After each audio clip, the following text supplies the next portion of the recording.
আসসালামু আলাইকুম সম্মানিত ভিউয়ার্স, আশা করি সকলেই ভালো আছেন। আমিও আল্লাহর অশেষ রহমতে ভালো আছি। তো আমরা কিন্তু প্রতিনিয়ত গার্মেন্টসে বিভিন্ন রকম টেকনিক্যাল ইস্যু নিয়ে আলোচনা করে থাকি। আর যারা কোয়ালিটি ডিপার্টমেন্টে কাজ করতে চান, যারা নতুন, তাদের জন্য আমাদের ভিডিওগুলো খুব হেল্পফুল। আশা করি আপনাদের কাজের ক্ষেত্রে অনেক সহায়তা করবে। তো সুতরাং অবশ্যই যারা আমাদের চ্যানেল নতুন, আমাদের চ্যানেল সাবস্ক্রাইব করে আমাদের চ্যানেলের সঙ্গে থাকবেন এবং পাশে থাকা বেল আইকনটি অন করে দিবেন।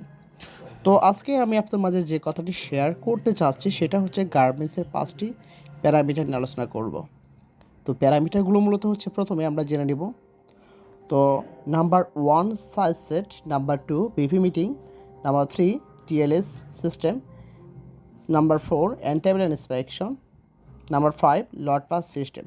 তো যা হোক, এই 5টি প্যারামিটার যদি আমরা ধরে রাখি সঠিকভাবে, এই 5টি প্যারামিটার নিয়ে যদি কাজ করি, অবশ্যই কাজগুলো কিন্তু পারফেক্ট হবে। আশা করি আমরা ভালো গুডস আমরা শিপ আউট করতে পারবো। তো আজকের কিন্তু আমার এই 5টি প্যারামিটার কিন্তু প্রথম পর্ব। তো সুতরাং আজকে এই 5টি প্যারামিটার ফুলগুলো নিয়ে আলোচনা করা পসিবল নয়। তো সেক্ষেত্রে আমরা আজকে মাত্র একটি প্যারামিটার নিয়ে আলোচনা করব। নাম্বার 1 সাইজ সেট প্যারামিটার নিয়ে আজকে আমরা আলোচনা করব। তো ধরুন নাম্বার 1 সাইজ সেট প্যারামিটারগুলোতে কী কী কাজ রয়েছে সেটা নিয়ে আমরা আলোচনা করব। আর সাইজ সেট আমরা কেন করে থাকি সেটা বলছি। তো সাইজ সেট আমরা মূলত করি মেজারমেন্টকে নিশ্চিত করার জন্য। বাইরে যে স্পেক অনুযায়ী আমরা সাইজ সেট মেকিং করে থাকি, তারপর কিন্তু আমরা সমস্ত মাল কাটিং করা শুরু করি। আমরা সাইজ সেট স্টেজটা এই জন্য ফলো আপ করি, মেজারমেন্টের জন্য কোনো তারতম্য না হয়। তো সেক্ষেত্রে আমরা কিন্তু বর্তমান কিন্তু কম্পিউটারাইজ প্যাটার্ন করে থাকি। আগে আমরা হাতে করতাম, তো এখন কিন্তু আর হাতে করার সময় নেই।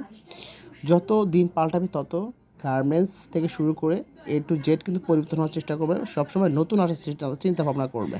তো সে কিন্তু গার্মেন্টসগুলো কিন্তু এখন উন্নতির দিকে, সভ্যতার উন্নতির ফলে সব কিছু কিন্তু উন্নতির দিকে। তো সেক্ষেত্রে আমরা আজকে কম্পিউটারাইজ যে প্যাটার্ন করে থাকি, সেই প্যাটার্ন মাধ্যমেই কিন্তু আমরা একটা সাইজ সেটও কিন্তু কাটিং করে থাকি। তো সাইজ সেটে কিন্তু আমরা প্রথমে সাইজ সেট করার আগে যে সমস্ত জিনিসগুলো আমরা জেনে নিতে হবে সেটা আমরা জেনে নিই। সাইজ সেটটা করার আগে অবশ্যই আমাদের ফেব্রিক টাইপ সম্পর্কে জেনে নিতে হবে, ফেব্রিকটা কোন ধরনের। ইভেন ফেব্রিকটা আমাদের যে ল্যাব টেস্টগুলো রয়েছে সেই ল্যাব টেস্টগুলো কিন্তু অবশ্যই আমাদেরকে জেনে নিতে হবে। যেমন সিনকেস কেমন করছে, সিনকেস প্লাস মাইনাস আছে কিনা। তো এগুলো কিন্তু অবশ্যই আমাদেরকে ল্যাব টেস্ট জেনে নিতে হবে, ফেল আর পাস আমাদেরকে অবশ্যই জেনে তারপর কিন্তু মালগুলো কাটিং করতে হবে। তো যা হোক, সাইজ সেটটা আমরা যখন কাটিং করব তখন সাইজ সেটটা অবশ্যই আমাদের যে প্যাটার্ন রয়েছে সেই প্যাটার্নটা আমরা অবশ্যই প্রথমে কিন্তু আমরা চেক করে নিব। আমরা প্যাটার্নটা চেক করার পর যে সাইজ সেটটা তৈরি করব, আমরা কিন্তু বাইরে যে স্পেক থাকবে সেটা কিন্তু ওয়াল সাইজের কিন্তু আমরা পার সাইজে কিন্তু আমরা 3 পিস করে করার চেষ্টা করব। তো আমরা কিন্তু অনেকেই দেখা যায় যে সব সাইজ না করে আমরা প্রত্যেক সাইজে কিন্তু 1 পিস করে থাকি, সেই ক্ষেত্রে কিন্তু আমরা মেজারমেন্ট কিন্তু অতটা কিন্তু আমরা মিট করতে পারি না। কারণ একটাই, আমাদেরকে 3 পিস মেজারমেন্ট করার উদ্দেশ্য একটাই, যদি একটা মেজারমেন্ট ফল্ট আসে নেক্সটটা কিন্তু আমরা দেখে বুঝতে পারবো যে এটা মেজারমেন্ট কতটুকু আসলে শিওর আমরা সেটা হতে পারবো। তো সেই জন্য আমাদের কিন্তু দরকার পার সাইজে 3 পিস করে কিন্তু করার দরকার। তো আমরা সাইজ সেটটা মেকিং করার পর অবশ্যই আমরা কিন্তু সাইজ সেটটা কিন্তু আমরা ওয়াশ করে নেব। মানে ওয়াশ আমরা পরে করব, যখন আমরা মেজারমেন্টটা করে নেব। সাইজ সেটটা মেকিং করার পর আমরা অবশ্যই আগে বিফোরে একটা আয়রনের আগে একটা মেজারমেন্ট করব, সেটা মেজারমেন্ট করে আমরা কালেক্ট করে রাখবো। দেন আমরা ওয়াশ করার পর এই আয়রনের পর একটা মেজারমেন্ট আমরা কালেক্ট করব। তারপর মেজারমেন্ট কত ডেভিয়েশন আসে সেটা আমরা দেখে নেব। তারপর আমরা চাইলেই ফেব্রিকের টাইপ বুঝে আমরা ওয়াশ করব, গার্মেন্টসটিগুলোকে ওয়াশ করে দেখে নেব ওয়াশের আগে কী মেজারমেন্ট ছিল এবং ওয়াশের পরে কতটুকু মেজারমেন্ট সিনক্রেস এবং প্লাস মাইনাস হয়েছে সেটা আমরা দেখে নেব। তারপর কিন্তু যদি সিনক্রেস প্লাস মাইনাস হয় সেক্ষেত্রে আমরা প্লাস হলে আমরা প্যাটার্নটা মাইনাস করব, আর যদি সেক্ষেত্রে যদি মাইনাস হয় সেক্ষেত্রে অবশ্যই আমাদেরকে কিন্তু প্যাটার্নটা কিন্তু আমরা প্লাস করে নিতে হবে। অবশ্যই কিন্তু আমাদের সিনক্রেস অ্যালাউন্সটা আমাদের ধরে নিতে হবে। দেন আমরা প্যাটার্নটা আমরা চেক করে নেব, প্যাটার্নের সাথে ঠিক আছে কিনা গার্মেন্টসগুলো চেক করে নেব।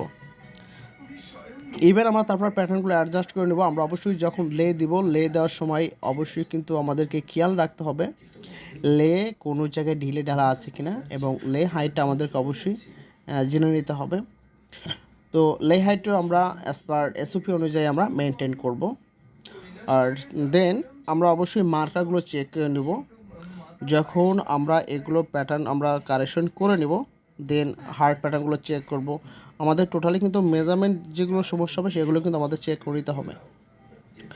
তো তারপর আমরা যখন এই সাইজের স্টেজটা কমপ্লিট হবে, কিন্তু আমরা একটা ট্রায়াল কাটিং দিব। অবশ্যই আমাদের ট্রায়াল কাটিংটা দেখতে হবে, কোয়ান্টিটির উপর ডিপেন্ড করে থাকে আমরা কত ট্রায়াল কাটিং দিব। তো ট্রায়াল কাটিং দেওয়ার পর সেটা আমরা সুইং করে দেখব, সম্পূর্ণ গুডসগুলো আয়রন করে দেখব যে আমাদের মেজারমেন্টগুলো আবার তারতম্য আছে কিনা। অবশ্যই আমাদের মেজারমেন্টের দিকে কিন্তু ভেরি ইম্পর্টেন্ট, আমাদের খেয়াল রাখতে হবে। যদি মেজারমেন্টে কোনো ডেভিয়েশন হয় সেক্ষেত্রে কিন্তু ভার এটা টোটালি কিন্তু নেবে না। অবশ্যই যদি কোনো মেজারমেন্টের সমস্যা হয়, প্লাস মাইনাস হয়, সেক্ষেত্রে কিন্তু সেটা বাইরে কিন্তু বোধগম্য নয়। কেননা একটা পোশাক কেনার পর যদি আমরা সঠিকভাবে পড়তে না পারি, যেমন আমরা যদি আমার লাগবে স্মল যদি মিডিয়াম নিই, সেক্ষেত্রে কিন্তু আমাদের পড়া সম্ভব নয়। এই জন্য মেজারমেন্টের উপর আমাদেরকে গুরুত্ব দিতে হবে।